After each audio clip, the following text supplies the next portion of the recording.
Benim adım Mehmet Salih Peltek. Ben Şirvan'a bağlı Cevizlik mahallesindeyim. Eski ismi Salamast. Ve şu anda köyümüzün yolun durumunu biliyorsunuz ve görüyorsunuz. Nasıl olduğunu.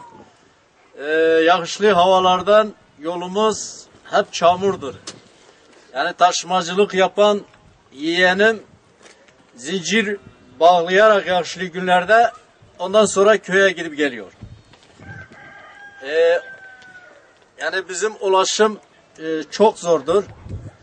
Ondan sonra bizim köyün suyu görüyorsunuz zaten burada 16-17 hanelik bir köydür. Daha doğrusu köy değil, Şirvan'ın mahallesidir. Köyümüzün suyu da doğru dürüst bir suyumuz da yoktur. Yani bayanlar gidip çeşmenin üstünde bidonları doldurarak sırtlarına taşıyarak eve getiriyorlar. Ondan sonra okulumuzun suyu yoktur. Doğru dürüst herhangi bir tuvaleti yoktur. Köyün altyapısı, mahallenin altyapısı yoktur. Eğer devlet yani şimdiye kadar bizim camimiz görüyorsun harabedir. Zaten 30-40 yıldır harabedir. Orada gördüğünüz gibi burası camidir. Yani cami boştur. Ondan sonra bizim ne doğru dürüst bir kanalizasyon vardır, ne bir hastamız olursa bir hastamız olursa o hastamız yağışlı havalardan araba köye gelemiyor. Gelmediği için o hastayı ya hayvanların sırtından götürüyoruz ya kendi sırtımıza alarak götürüyoruz.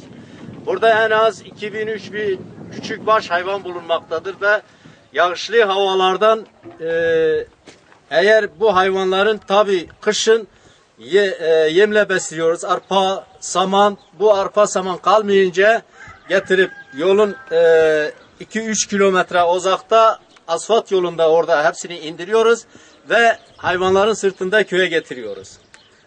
AKP partisi tek başına iktidar olduğu için Sayın Başbakanımız televizyona çıkınca hiçbir mahallenin, hiçbir köyün yolu asfaltsız kalmayacak ve hiçbir köyün altyapısı, bütün köylerin altyapısı yapılacak ama maalesef hepsi boştur.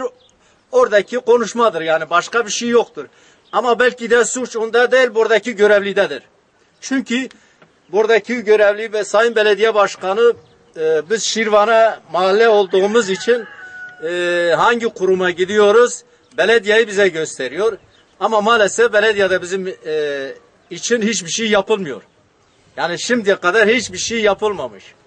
Bizim okulumuz vardır, okulumuzun suyu yoktur. Doğru dürüst bir tuvaleti yoktur.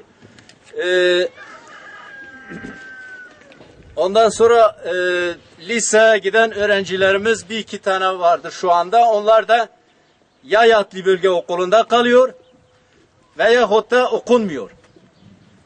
Benim bir tane çocuğum vardı. Lise birine kaydettim Şirvan'a. Orada bir tane müdür vardı. Yani onun gözü aydın olsun. Ben çocuğun kaydını açık öğretime aldım. Öyle etti benim çocuğum okumadı. Devlet bakmadığı sebebiyeti yani köy değil mezradır, mahalledir. Bizim bu mahalle devletin bakmama nedeniyeti herhangi bir destek vermediği için herhalde yani sebebiyeti gerçi doğru dürüst bilmiyoruz ama kurucu olmadığımız nedeniyle yani bize herhangi bir hizmet, bir destek, bir yardım yok. Yapılmıyor. Onun için orada sahipsiz kaldık. Ve AKP'ye oyumuzu vermediğimiz nedeniyle. Ondan sonra yani gerçi biz bunları söylüyoruz da, yayın yapıyoruz da yani yapılmayacağını kesin biliyoruz.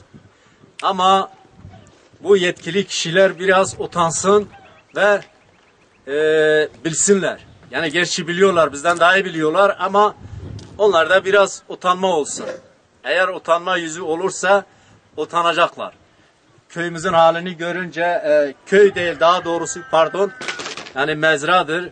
Köyün Şirvan'ın mahallesi sayılıyor ve bu Şirvan'ın mahallesi olduğu için hangi kuruma gidiyoruzsak belediyeyi bize gösteriyorlar ve belediyede herhangi bize yapılacak hiçbir şey yaptırmıyor. Onun için yani biz çok perişanız. Perişan olduğumuz nedeniyle derdimizi işte böyle anlatıyoruz ve yetkili kişilerin duyulmasını istiyoruz. Yani çatıya çoğba kaymakam go saat geç kaymakam tartışmaya kaçıra ödenegi ve de çıra çene giriyor ya bir çıra meyte var çene ki çekiliyor ve şebe dana televizyon ejana telefon ki